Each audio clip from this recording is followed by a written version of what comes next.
আশা করি সকলে ভালো আছেন। ভিডিওতে বেশি একটা আসা হয় না, সময়ের খুব অভাব, একদম সময় পাওয়া যাচ্ছে না। দু একটা আপডেট আপনাদের দেওয়ার আছে, এই জন্যই আসলাম। প্রথম আপডেটটা হলো ট্রাইব্যুনাল সম্পর্কিত। সারা বাংলা থেকে যারা আমার সঙ্গে কন্ট্যাক্ট করছেন তাদের মারফত জানতে পারলাম যে অনেকের এখনও আন্ডার অ্যাডজুডিকেশন আছেন, অর্থাৎ ওনাদের হয়তোবা আন্ডার অ্যাডজুডিকেশনের যে প্রসেস সেটা এখনও কমপ্লিট হয়নি। তো যারা এরকম পর্যায়ে এখনও আছেন আন্ডার অ্যাডজুডিকেশন, ওনারা আপনাদের সাপ্লিমেন্টারি তালিকা পাবলিশ হওয়ার ওয়েট না করে আপনারা কিন্তু অনলাইনে ট্রাইব্যুনালে অ্যাপিলটা করে দিতে পারেন, কারণ ইলেকশন একদম আসন্ন প্রায়।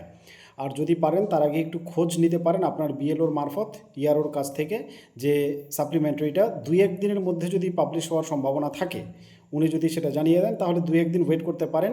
কিন্তু ওয়েট না করেও আপনি আন্ডার অ্যাডজুডিকেশন থেকেও কিন্তু ট্রাইব্যুনালে অনলাইন অ্যাপিল করে দিতে পারবেন, এবং সেখানে আপনাকে ওটাই লিখতে হবে যে আমি এখনও আন্ডার অ্যাডজুডিকেশন রয়েছি।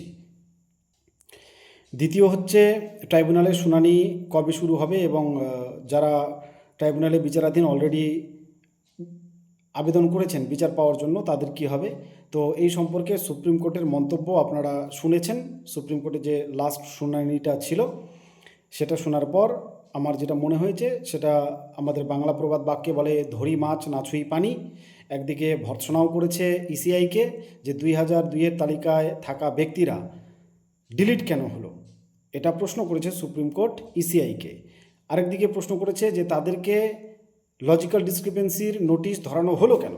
এই দুটো প্রশ্ন, ডিলিট কেন করেছে, লজিক্যাল ডিসক্রিপেন্সির নোটিশ ধরানো কেন হয়েছে, কোনোটারই সদুত্তর ইসিআই দিতে পারেনি। কিন্তু এতটা সত্ত্বেও সুপ্রিম কোর্ট কিন্তু জোর দিয়ে তেমন কিছু বলেনি।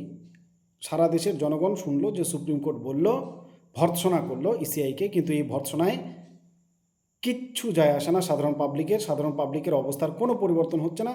সাধারণ পাবলিক যেখানে ছিল ভোগান্তি, অর্থাৎ তারা ভোটে অংশগ্রহণ করতে পারবে না, ওনারা কিন্তু সেই অবস্থাতেই রইলেন।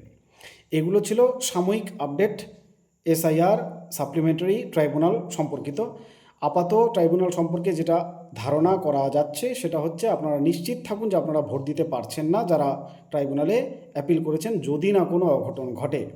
তাহলে কিন্তু এটা একই সঙ্গে আমি এটাও আপনাদের আশ্বস্ত করছি যে এই ইলেকশনটা একবার যদি পার হয়ে যায় তাহলে যারা ট্রাইব্যুনালে আবেদন করেছেন, যারা অথেন্টিক ভোটার্স, এই দেশের খাঁটি বাসিন্দা, তাদের কিন্তু কোনো ভয় নেই, আপনারা কিন্তু আবার সসম্মানে তালিকায় ফিরে আসবেন। ক্ষতির মধ্যে যেটা হয়ে যাওয়ার সেটা হচ্ছে আসন্ন বিধানসভা ইলেকশনে আপনারা হয়তো ভোটটা কাস্ট করতে পারছেন না। এটা একটা অত্যন্ত দুঃখের ব্যাপার, কিন্তু এখানেও কিছু করার নাই, কারণ সুপ্রিম কোর্টের বিচারপতির মন্তব্য আপনারা শুনেছেন যে এবার ভোট দিতে না পারার মানে এই নয় যে আপনি আর ভোট দিতে পারবেন না। সাধারণ পাবলিক যদিও সুপ্রিম কোর্টের প্রধান বিচারপতির কাছ থেকে এরকম মন্তব্য আশা করে না। সুপ্রিম কোর্টের বিচারপতি পরিষ্কার যে আমাদের যে আইন এবং সংবিধানের যে স্ট্যান্ড সেটাই নেবে, আমরা এটাই আশা করতে পারি। কিন্তু সুপ্রিম কোর্ট যা বলেছে আমাদেরকে সেটা মেনে চলতে হবে। উনি বলেছে যে এটা যদি ভোট দিতে না, কথাটার তাৎপর্য এটাই যে যদি এই ভোটে অংশগ্রহণ করতে না পারেন তার মানে এই নয় যে আপনার ভোট দেওয়ার অধিকার শেষ হয়ে গেল, আপনি পরবর্তীতে আবার কিন্তু ভোট দিতে পারবেন। তার মানে আশার আলো উনিও দেখাচ্ছেন আপনাদেরকে, কিন্তু ইসিআইকে ভর্ৎসনাও করছেন। দুই পাশে ব্যালেন্স হচ্ছে ব্যাপারটা, ধরি মাছ না ছুঁই পানি, ছিপ দিয়ে মাছ ধরা এক প্রকার, ডাঙায় দাঁড়িয়ে টোপ দিয়ে ছিপ দিয়ে মাছ ধরার ব্যাপারটা কিন্তু ধরি মাছ না ছুঁই পানির মধ্যে পড়ে। এটা আমাদের বাংলা প্রবাদ বাক্য।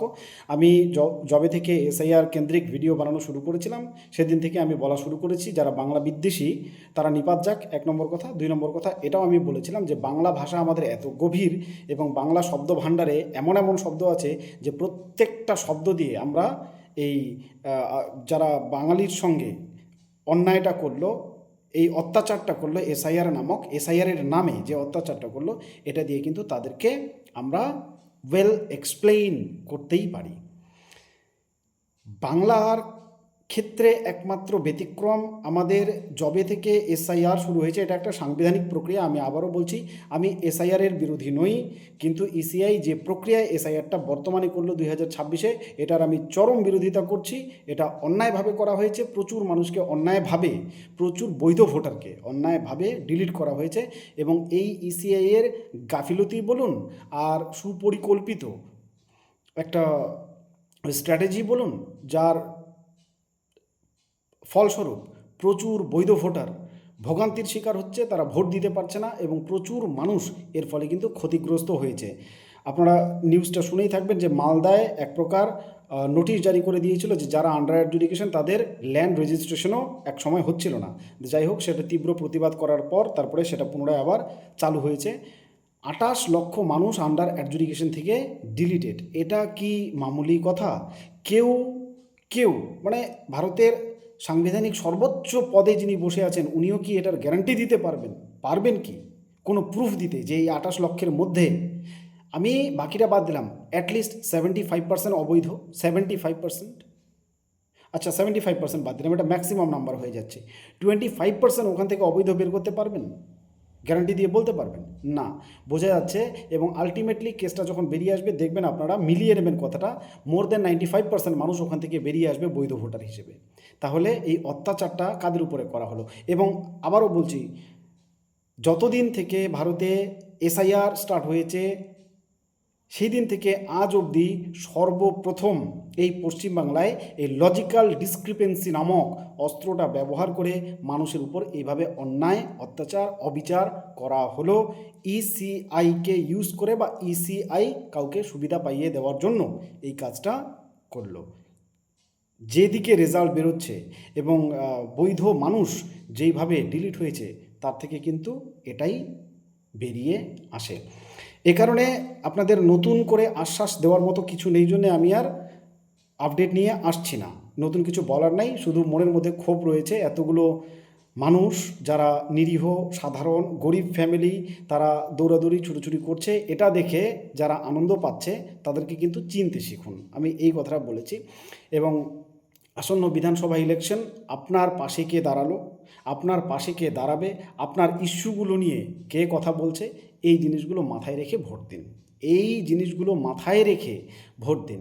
কাকে দেবেন সেটা আপনার ব্যক্তিগত ব্যাপার, কিন্তু এই যে ভোগান্তি এর পিছনে যে মূল উদ্দেশ্য আছে, কোনো না কোনো আছে, নাকি কোনো ষড়যন্ত্র আছে, এগুলো কিন্তু বিচার বিবেচনা করুন।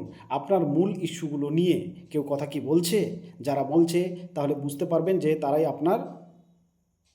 আপনার ইস্যুটাকে তুলবে। আরেকটা কথা মনে রাখতে হবে এ প্রসঙ্গে, যারা অত্যন্ত বেশি করে প্রতিশ্রুতি দিচ্ছে তারা কিন্তু একটা প্রতিশ্রুতিও পালন করবে না। প্রতিশ্রুতি, রাজা দেন প্রতিশ্রুতি, হেন করেগা তেন করেগা, রাজা দেন প্রতিশ্রুতি, হেন করেগা তেন করেগা, করেগা কচু আসলে বেটা পকেট ভরেগা, করেগা কচু আসলে বেটা পকেট ভরেগা। মনে রাখবেন। ধন্যবাদ।